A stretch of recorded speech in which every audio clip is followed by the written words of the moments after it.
Hi students, இன்னைக்கு என்ன பார்க்க ஆரம்பிச்சோம்னா ஊழல் சம்பந்தமா ஒரு முக்கியமான இது சரிங்களா. இதுல இருந்து 1 மார்க் கேட்கலாம், அல்லது உங்களுக்கு வந்து குரூப் 2ல வரக்கூடிய குரூப் 2 முடிஞ்சு மெயின்ஸ் கேட்கும்போது, அல்லது இந்த குரூப் 1 மெயின்ஸ்ல வந்து தமிழ்நாடு லோக் ஆயுக்தா பத்தி ஒரு 10 மார்க் எழுதுங்க அப்படின்னு சொல்லி கேட்கலாம், அல்லது 5 மார்க் எழுத கூட சொல்லி கேட்கலாம் சரிங்களா. ஊழல்ல இது முக்கியமான டாபிக் சரிங்களா.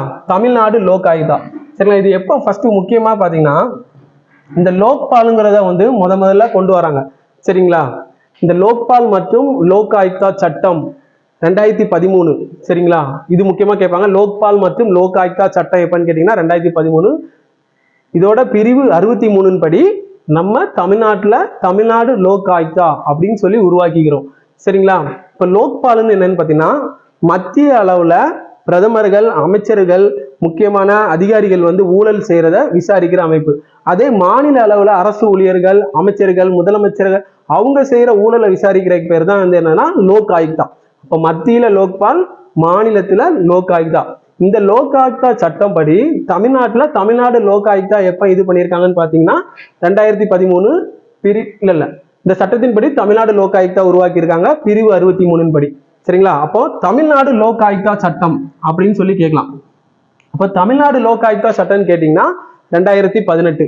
இது எப்ப நடைமுறைக்கு வந்துச்சு அப்படின்னு பாத்தீங்கன்னா நவம்பர் 13, 2018 சரிங்களா. இப்போ தமிழ்நாடு லோக் ஆயுக்தா சட்டம் கேட்டா 2018, இது சட்டம் நடைமுறைக்கு வந்துச்சுன்னு கேட்டீங்கன்னா நவம்பர் 13, 2018 ஓகேங்களா. இதன்படி இந்த லோக் ஆயுக்தா அமைப்பு வந்து தமிழ்நாட்டில் ஒரு அமைப்புன்னு சொல்லி ஃபார்ம் பண்ணது எப்படி, அது எப்ப செயல்பட தொடங்கின்னு பாத்தீங்கன்னா 21/4/2019.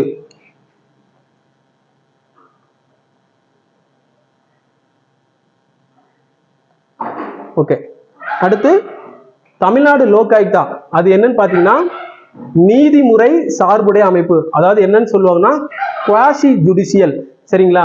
ஏற்கனவே நம்ம பாத்தீங்கன்னா நிதிக்குழு அப்படிங்கிறது வந்து ஒரு எப்படிப்பட்ட அமைப்புன்னு சொல்லி இதுக்கு முன்னாடி ஒரு எக்ஸாம்ல கேட்டிருக்காங்க, குவாசி ஜுடிஷியல் சரிங்களா. அதே மாதிரிதான் இந்த தமிழ்நாடு லோக் ஆயுக்தாங்கிறது என்னன்னு பாத்தீங்கன்னா நீதிமுறை சார்புடைய அமைப்பு, அதாவது பாதி குவாசி ஜுடிஷியல் அமைப்பு சரிங்களா. அடுத்து என்னன்னா, இது வந்து முக்கியமான இது என்னன்னா பொது ஊழியர்களுக்கு எதிரான ஊழல் மற்றும் புகார்களை விசாரிக்க தான் என்னது இந்த லோக் ஆயுக்தா. இதோட முக்கிய நோக்கம் பாத்தீங்கன்னா தூய்மையான நிர்வாகம், வெளிப்படைத்தன்மை, பொறுப்புணர்வு, செம்மையான நிர்வாகம் சரிங்களா. தமிழ்நாடு லோக் ஆயுக்தாவோட நோக்கம் கீழ்கண்ட இது: 1 தூய்மையான நிர்வாகம், 2 வெளிப்படைத்தன்மை, 3 பொறுப்புணர்வு, 4 செம்மையான நிர்வாகம். 1 2 சரி, 3 4 சரி, அனைத்தும் சரி அப்படின்னு சொல்லி கேட்கலாம். அப்போ பாத்துருங்க, இது முக்கியமானது. சரி, இதோட அமைப்புன்னு பாத்தீங்கன்னா ஒரு தலைவர் மற்றும் 4 உறுப்பினர்கள் இருக்கிறாங்க சரிங்களா.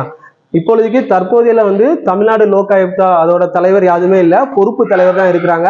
இப்பதான் ஒரு 2 வீக்ஸ் முன்னாடி இதோட தலைவரை தேர்ந்தெடுக்கிறதுக்காண்டி ஒரு கூட்டம் வந்து தலைமைச் செயலகத்துல நடைபெற்று, அதுல வந்து யாரெல்லாம் சிஎம் இருப்பாங்க, அமைச்சர்கள் இருப்பாங்க, முக்கியமான அமைச்சர், அப்புறம் அது போக எதிர்கட்சி தலைவர் சரிங்களா. அன்னைக்கு உள்ள கூட்டத்துல வந்து எதிர்கட்சி தலைவர் வந்து கலந்துக்கல. அப்போ இது வந்து இப்போ லேட்டஸ்டா வந்து கரண்ட் அஃபேர்ல வந்து போயிட்டு இருக்குது சரிங்களா. அதாவது தமிழ்நாடு லோக் ஆயுக்தா அமைப்போட தலைவரை தேர்ந்தெடுக்கிறது சம்பந்தமா. அப்ப இது சம்பந்தமா நமக்கு என்ன பண்ணலாம், இந்த கொஸ்டின்ஸ் கேட்கலாம்.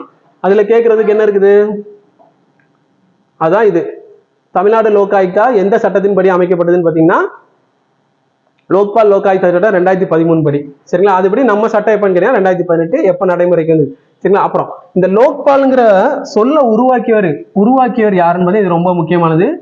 எல்.எம். சிங்வி சரிங்களா. லோக்பால் அப்படிங்கிற சொல்லை உருவாக்கியவர் யாருன்னு சொல்லி கேட்பாங்க, எல்.எம். சிங்வி. ஓகே, தொடர்ந்து நம்ம சேனல்ல பாருங்க. இந்த மாதிரி முக்கியமா நம்ம எப்படின்னா எந்த மாதிரி ஜிகேல வந்து ஒவ்வொரு கொஸ்டினை நம்ம எப்படி அணுகலாம், எந்த மாதிரி மற்றவங்களோட நம்ம எப்படி டிஃபரன்ஸ் காமிச்சு நம்ம ஒரு மார்க் மற்றவங்கள எப்படி அதிகம் போடலாம், அந்த மாதிரி தான் நம்மளோட சேனலோட முக்கியமான நோக்கமே உங்களுக்கு சொல்லி கொடுக்குறது. ஓகேங்களா, இன்னொரு கிளாஸ்ல பார்க்கலாம்.